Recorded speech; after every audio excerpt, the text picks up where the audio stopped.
What would you do if you were approached by a powerful shadowy group with a life-changing offer? Join them and they will make you the next biggest star. But there's a catch.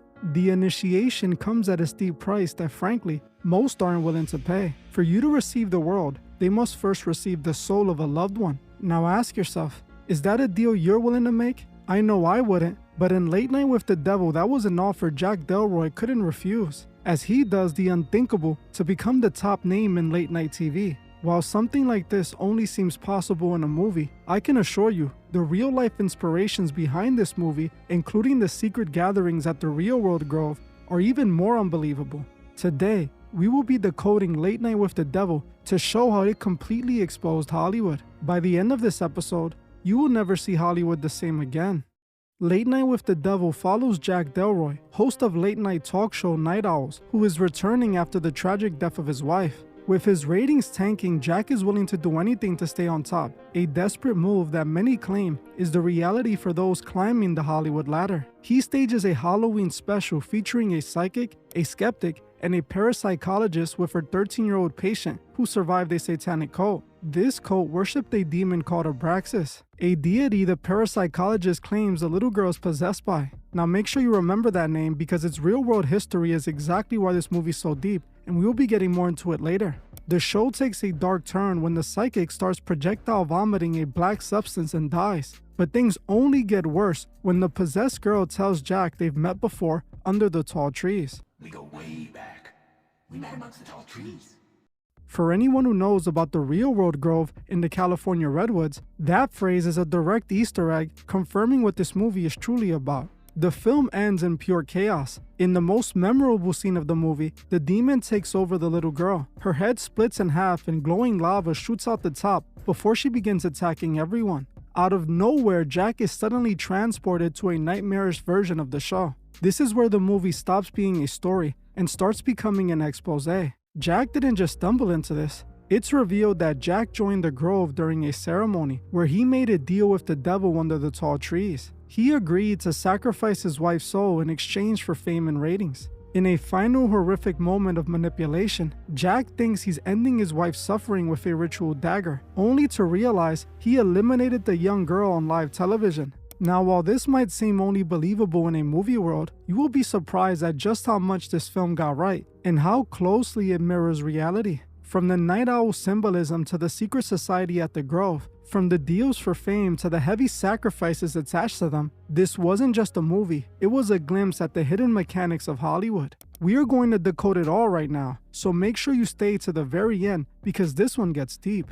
While Late Night with the Devil seems like just another horror movie, it plays out more like a representation of the hidden price to reach the 1% circle in Hollywood. Jack wants ultimate success, so through his industry connections, he gains entry into an exclusive high-level organization known as the Grove. Many of you are likely aware that this is a direct parallel to a real-world elite gathering at the Bohemian Grove yearly retreat. Just like in the film, the real-life counterpart is a private assembly for the world's most influential figures, including top-tier politicians and global power brokers. In the movie, we see members participating in rituals surrounding a massive owl monument, the exact same imagery found at the actual site. In this movie, Jack undergoes a ceremony where he agrees to trade what he loves most, his wife, for a seat at a 1% table. This mirrors the long-standing theories about the yearly cremation of care ceremony held at the real-world site. They even conclude their gatherings with a symbolic ritual in the forest before the same giant owl effigy. I've actually interviewed the person who filmed the real ceremony and it's truly eerie. I'll have that interview linked in the description for you to check out after this one. What's interesting is that this owl effigy from the movie is widely seen as another representation of the old gods like Baal, who demanded life offerings for financial blessings. In the story, Jack aligns himself with the Grove because he realizes certain doors only open if you're a part of this inner circle. He is taken to the Grove by studio leaders who have the power to keep his ratings high, suggesting this is how studio heads initiate those into the Brotherhood of Hollywood. This perfectly reflects the speculation that these private meetings are where the world's next major leaders are actually chosen, an idea that gains a lot of weight when you see how many past heads of state have been documented attendees. The movie is telling us that the road to elite status in Hollywood isn't dependent on talent and luck. It's dependent on secret brotherhoods, strange ceremonies, and pricey sacrifices. To make it in those circles, you have to be chosen. But the Grove isn't the only hidden in plain sight detail this movie got right. In the show, Jack is a big late night TV show host. To me, he instantly reminded me of the Jimmys of the late night talk shows. Not only does the actor seem to look like them, but I believe his name, Jack, is supposed to be a play on Jimmy. But besides sort of looking like them, he has more similarities than you're likely aware of. Jimmy Kimmel is one of the biggest names in late night talk shows. His show has had 24 successful seasons, airing since 2006.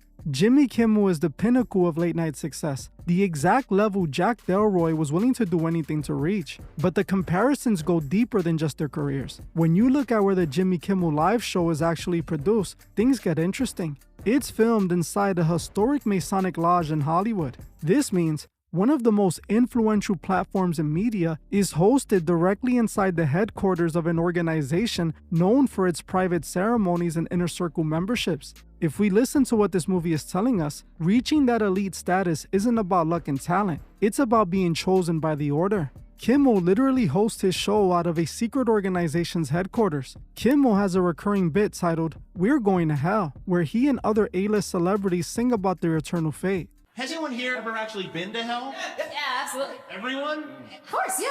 What's it like? Well, hell's terrible, Jimmy. Really, there's gluten everywhere. Oh, And, no. yeah, they have bowls of Advil instead of M&M's. And they have dial-up internet. Oh, no. Team 4? It's slow. Wow, that is terrible. But if it's so bad, why did you all go there? Well, Jimmy, hell is where our agents make our deals with the devil. Oh, that explains. While it's framed as comedy, you have to wonder if it's another instance of Hollywood revealing the truth in comedy. Is this their way of admitting to the same kind of deal Jack made in the movie? Now, the real-world similarities don't end there. In the movie, it is said that the little girl is possessed by an entity called Abraxas. While this might seem like a made-up name for the movie, in reality, this is influenced by a real entity worshipped in occult circles. And once you see how this name connects to some of the most powerful organizations in history, the true message of this film becomes undeniable. Abraxas isn't just a name pulled from a horoscope. It is a term with roots stretching back to ancient Gnosticism. Gnosticism is an ancient religion that is credited with inspiring much of what the occult teaches today. In these ancient traditions, Abraxas was often depicted as a supreme being or deity that represented both the light and dark, the god and the devil wrapped into one. This perfectly mirrors Jack's journey in the film, where his light, his public success and fame, is fueled by a very literal dark pact. But why would a movie about Hollywood choose this specific deity? This is where it gets deep.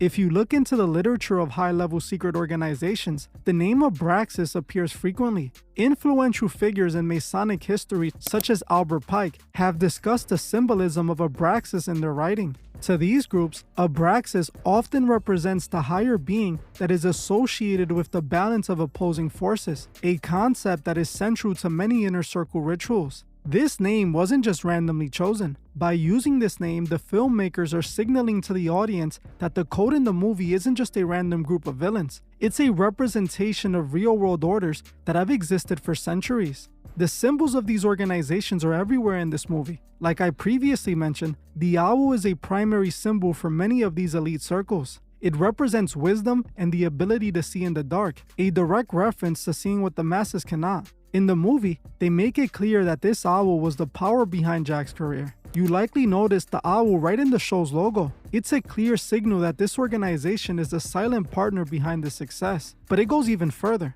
The leader of the cult is clearly modeled after the real-life leader of the Church of Satan, Anton LaVey. By connecting the secret organization at the Grove to this cult, the movie is telling us that these different inner circles are all branches of the same tree. Which brings us to the most interesting part of the movie, the moment Abraxas came to collect Jack's soul. In the film, it's never explicitly explained why the ritual went so horribly wrong, but I have a deep theory that changes everything. Jack was supposed to offer up a soul he truly loved, but as the story unfolds, we realize Jack may have been trying to cheat the system. It suggested Jack was actually having an affair with the parapsychologist, meaning he tried to offload his wife's soul to the entity to keep his own life and his new love. He essentially tried to trick a deity into accepting an invalid sacrifice. This is why Abraxas doesn't just take the wife, it possesses the girl, eliminates the mistress, and forces Jack into the ultimate act of destruction. Jack is tricked into completing the offering himself, using the ceremonial dagger on live television.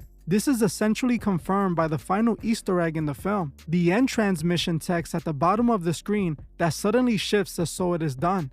This is a direct reference to "so mote it be," a historic Masonic phrase that's used at the end of rituals to seal a decree. Abraxas came for Jack because he tried to cheat the deal, and in the end, the entity didn't just take a soul, it took Jack's entire legacy. So what's the ultimate message of Late Night with the Devil? I believe it's telling us that the road to elite status in Hollywood isn't dependent on talent or luck. It's dependent on secret brotherhoods, strange ceremonies, and pricey sacrifices. To make it in those circles, you have to be chosen.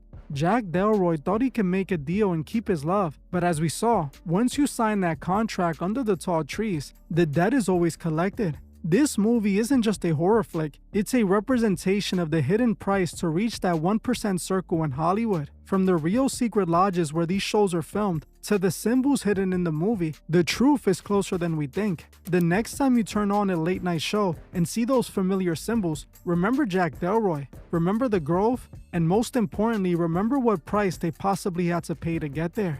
This is just my interpretation of the film. Maybe all the coincidences are just that, coincidences. But you can't deny that all the arrows are pointing at this being our reality. One last thing that I found quite interesting is that a man I have been talking a lot about lately, Stephen King, actually called this one of the best horror movies ever. That stood out to me because King seems to be another man telling fictional stories that seem to reveal real-life darkness. If you're interested in finding out the hidden message Stephen King hid in The Shining and in Dr. Sleep about what the elite are truly after, make sure to watch this video right now. And if you like unfiltered truth the mainstream media would never tell you, make sure to like this video and subscribe to join the truth movement. I want to thank you all for watching, and I'll see you guys in the next one.